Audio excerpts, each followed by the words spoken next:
Welcome into Duval Daily, presented by GenJag.com. I'm Jordan DeLugo. Thanks so much for tuning in here on Monday, January 27th. Jaguars head coach, brand new head coach, Liam Cohen just had his introductory press conference at the Miller Electric Center. We're going to talk about my top takeaways from the press conference, which I thought was impressive. And he spoke, and of course, most introductory press conferences are impressive. When they're not impressive, that's when you start to raise some eyebrows, right? Thinking about, maybe Adam Gase several years back in New York, some weird things going on there. But look, I thought Liam Cohen came off great. I thought Shad Khan, a little up and down, but that's, per usual with his media presence, in my opinion. But look, Liam Cohen is the Jaguars head coach. I think he's fired up to be here. He said this was the only one. And when he said that, he was talking about the only job that really made sense for him outside of coaching in Tampa. He's really excited about coaching Trevor Lawrence and Josh Hines Allen. He referenced them multiple times as guys that he's identified as leaders and players that he's already spoken with. So he's fired up about it. Shad's fired up about it. Says we got our guy. He made it clear that Liam Cohen was their top guy. Tony Baselli also referenced that earlier today on the drill with Dan and Jeff on 1010XL. So, and Tony Baselli, he was part of this search. Talking about that real quick, Shad Khan was asked if Tony Baselli would be part of the front office moving forward, and he said there will be a position for Tony Baselli. No clarification yet on what that will be. Said that they're working with the league office, so that's something to keep in mind as well. But again, Shad Khan says we got our guy, and I think that he truly believes that. He's truly believed that before, and it has not worked out at times. I still think, looking back at the Doug Peterson hire, it was a good hire at the time. Things kind of fell apart. We've talked about that. He's felt that way about other coaches that were certainly very unsuccessful. So, Shad Khan's seal of approval, his stamp, does not necessarily mean a whole lot in terms of wins and losses. But I'll tell you, I do believe in Liam Cohen. I think that he's going to have to hire a fantastic staff, and he's going to have to help, along with Shad Khan and everybody else involved, get this GM situation figured out. And Shad Khan said that the priority right now is to get Liam settled in and get the staff, coaching staff, and then move on to the GM and figure out who's going to be that general manager. They're going to try to get that done within the next month, Shad Khan said. So other than that, I'm just going to kind of run through some of the different points that were brought up here. And before that, I would like to say Football Scoop, which is a site I have not heard of, but run by a coach, says Heath Farwell is expected to be retained by the Jacksonville Jaguars. I haven't seen any other reporting on that yet, and that's something we can obviously make a separate video about, talking about Heath Farwell. But that's exactly what I wanted to happen in terms of Heath Farwell staying on as the Jaguars special teams coordinator. I think he's a fantastic coach. That I can't officially confirm that yet, but that's what it's looking like. It's trending towards, again, according to Football Scoops. But getting back to the Liam Cohen presser, Liam Cohen said emphatically about Trevor Lawrence, we have a franchise quarterback that we feel very strongly about, that we feel can go to higher places. And this was speaking with Kai Stevens before the press conference. We know that we can get him to higher places, better places. We got to help him and make it better around him as well. So they're fired up about Trevor Lawrence in that building. I don't think that Shad Khan would have hired anyone who wasn't fired up about Trevor because they're tied to him for a long time and they believe in him, as they should. Trevor Lawrence is a very talented young quarterback who has had some ups and downs. More of his downs lately, I think, have been due to injuries and, again, needing better support around him. But Trevor Lawrence, I think, still an incredibly bright future, and I think Liam Cohen is going to help him with that. Talked a little bit about his coaching philosophy and culture. He preaches fast, which is fundamentally sound, attacking, situational masters, and tough. And every coach kind of has their own little things like that. But I do think the situational masters thing is key because you look at so many different football teams, and situational football is critical. The Jaguars have, quite frankly, struggled with situational football in a lot of facets of the game over the last several years. So if he can actually instill that and get that headed in the right direction, that'll be huge because NFL, so many one score games, and you saw it this year with the Jaguars. They couldn't win one score games. You see it with the Chiefs. Almost every one of their games has been one score.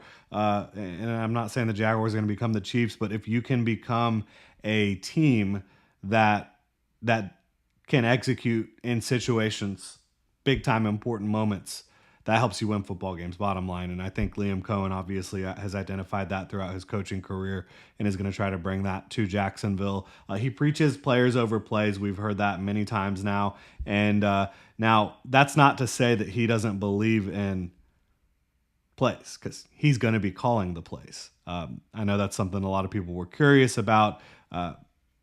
It was all but confirmed before he even got the job that he was going to call plays, because that's what Shad Khan has been looking for. That's what he's wanted. But in preaching players over plays, he's talking about in these big moments, just game plan in general. You want to get your best players the football, and you want to figure out how to get them the football. And in order to do that, you can dial up plays for them, but plays that make sense. You're not just going to be force feeding the ball the same guy the same way over and over again. You're going to try to be creative with it. He didn't say innovative, but you're going to try to be creative and innovative with it, and get your best players the football in big situations, right? And I think the Jaguars, they've struggled with that, right? Situational football. I think coaching has been an issue in situational football as well. Hopefully Liam Cohen can get that, again, moving in the right direction. I love the words he had for his wife. Seems like a really caring husband and father, and his kids are ironically named Jackson and Callahan. And, I know there's some Jaguars fans that aren't from around here, but Callahan is like a little suburb, little town just north of Jacksonville. And obviously Jackson, pretty fitting. And Mayor Donna Deegan said it afterwards. Maybe it's Kismet. Maybe it is meant to be here with Liam Cohen and the Jacksonville Jaguars. Talked about Brian Thomas Jr. in the joint practices last year between the Bucs and the Jaguars. Obviously, he was coaching the Bucs offense against the Jaguars defense, but he said he could hear over on the other practice field the oohs and the ahs, and go back and look at the tape and how incredible Brian Thomas Jr. was. And I know that's a big reason why Liam Cohen is excited to be here is Brian Thomas Jr. I think being able to dial up plays for Brian Thomas Jr. with Trevor Lawrence throwing the rock. I know all folks have, their opinion about Trevor Lawrence, but statistically, Trevor Lawrence has been the best deep ball thrower in the NFL over the last 2 years. Brian Thomas Jr. getting the ball deep down the field. Liam Cohen's going to dial it up. It's going to be fantastic to see. He talked about this is not a 4-win team, and he said he knows it was. Like on paper, record, it was a 4-win team. But he knows that talent-wise, it's not a 4-win team. And he says that, you have to get it in your DNA, the winning culture, the winning mindset, the situational mastery. And then this team can be a lot more than a 4-win team. And that's obviously the goal. He said his plan, like kind of from a scheduling standpoint, is early on to instill culture, like the mindset, and then the expectations, and then you can get into the technique and scheme after you kind of establish the culture. And we'll see how he plans to execute that as we move forward. The Jaguars will be able to have some off-season stuff go on a little bit earlier this year with a brand new head coach. So we'll be monitoring that the whole way through. Said that he's proud to be from the Sean McVay tree, and not every coach that comes from the Sean McVay tree is going to ultimately have great success, but I do think there is a level of mental acuity, of sharpness, of preparedness that you have to have working under Sean McVay in order to have success under him, and that type of mental acuity and sharpness. And again, preparedness does generally help coaches move on and have success. And I think that he talked a lot about how he's kind of bounced around a little bit from LA to Kentucky to LA to Kentucky. So he was an assistant in LA with the Rams for a while, few years. Got his opportunity with the Kentucky Wildcats to call plays. took the opportunity, valued it extremely highly. Then he had the opportunity to go back to LA to be the offensive coordinator. But obviously, with Sean McVay as the head coach, you're not going to call plays. So he kind of shed some light on that a little bit. It was a challenging year in 2022. The Rams dealt with a lot of injuries, and he also wasn't able to call plays that year. And so he said he kind of thinks that he didn't quite understand how much he was going to miss calling plays. And so that's why he ended up going back to Kentucky again to call plays. And so that's how that bouncing around kind of happened. It was trajectory upward, right? From Los Angeles Rams assistant coach to being able to basically be the head coach of the offense in Kentucky. And then he had the opportunity to be the offensive coordinator for the Rams. He wanted to take it, but ultimately he wanted to be able to call plays again, and going back to Kentucky is what allowed him to do that. And then obviously get the Bucs job, and the rest is history. Had an unbelievable year with them last year. So I think, kind of shedding that light on just how much he missed calling plays, I think A, explains why he went back to Kentucky. B, as a guy that's not going to be giving up the play calling duties. It's not. And he said he's fired up about the leadership that Trevor and Josh will bring, and others. He's excited about this football team. Mentioned again, Brian Thomas Jr., you got a rookie receiver that you can do a ton with. He mentioned the running backs, Travis and Tank, not by name, but he talked about the two running backs, and he's talking about Tank and Travis. Says you can do a lot with those guys. And look, I tweeted it out. I think that those guys both have talent. I don't know that I would be handing them the job next year as like the 1-2. Like, I think I would bring in competition in the draft, not free agency, but in the draft. Doesn't have to necessarily be in the first 2 days of the draft, but there's a really talented running back class. And so I would be bringing in guys or a guy at least that I really think can come in and compete. But I do believe in the talent of Tank Bigsby and Travis Etienne. In my mind, they've just got to prove they can do it more consistently. And hopefully coaching and putting them in better positions to do that with Liam Cohen will help in that regard. And he talked about the offensive line a good bit. He talked about how, yes, it's personnel, but it's also attitude, it's mindset, it's coaching, it's blocking schemes, all that. And so there's a lot that goes into the offensive line. I think that he's going to make sure that he talked about, that's the first thing the defense sees is the offensive line. So he's going to want to make sure, and he did a great job with the offensive line there in Tampa this past year, and he has throughout his career. Referenced in terms of like how he's actually going to get this thing turned around, like how does that start? How does that begin? He said alignment, and that's from top to bottom within the building. Coach, GM, staff, front office, everybody in the building. Alignment. And then communication at every level. I believe communication is something that is critical. I'm absolutely there. I've talked about both of those things this offseason, alignment and communication. I don't think the Jaguars had that to a high enough level between some of the people at the top in recent years. I don't.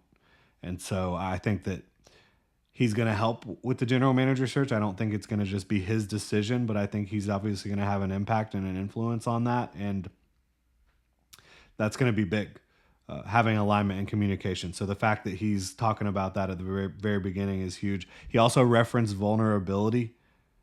When you make mistakes, owning up to it and being able to move on, learn and move on. That's huge. That's another thing I think you've seen a lack of, is willingness to admit mistakes from a coaching standpoint and from a front office standpoint in Jacksonville. And both of those people that I'm referencing are no longer in Jacksonville. Liam Cohen, I'll tell you what, he has a unique vibe about him. You can see the confidence, you can see the swagger. You can tell based on his sharpness, answering questions, and when he really starts talking ball during the questions, you can see him getting excited and getting more energetic. So I'm really excited to see how this unfolds. I really am. I believe in Liam Cohen, the offensive coach. I think that he's a good football guy, understands leadership, but now that's going to be put to the test, right? Trying to get this Jacksonville Jaguars culture program back in the right direction, back in the playoffs. That's the goal, right? That's what Shad Khan said it was. I think it should be a little bit higher than that, but good luck beating Kansas City, right?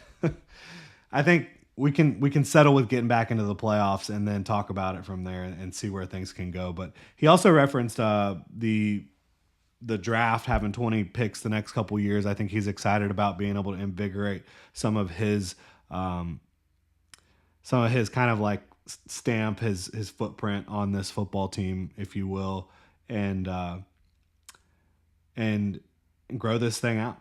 But let me know what y'all think about Liam Cohen in the comment section below. If you enjoy the content, please like and subscribe. You can also check out ginjag.com/shop, pick up some new Duval gear like the hat I'm wearing right now. Y'all have a good one.